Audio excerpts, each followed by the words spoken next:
Welcome. If you want to share moments with your friends on Telegram, adding a story is the perfect way to do it. Today, I'll walk you through the simple steps to add a new story on Telegram using the latest features for 2025. First, open the Telegram app on your device. Make sure you're logged in and ready to go. Once you're on the main screen, look towards the bottom right corner. You'll see a camera icon. Tap on it.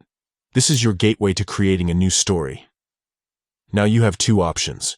You can either record a fresh photo or video right from the camera, or you can upload something from your gallery.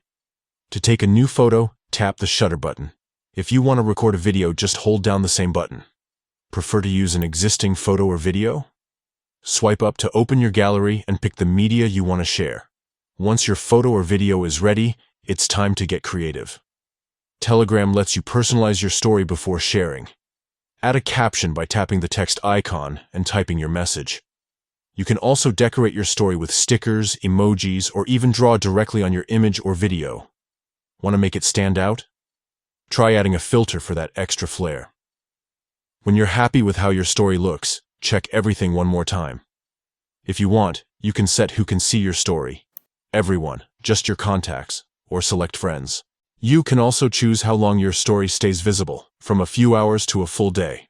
Finally, tap the post button. Just like that, your story is live. Your friends and contacts can now view it, react, and stay connected with your latest updates. That's all it takes to add a new story on Telegram. With just a few taps, you can share your moments, express yourself, and keep your friends in the loop. Try it out today and make your Telegram profile come alive.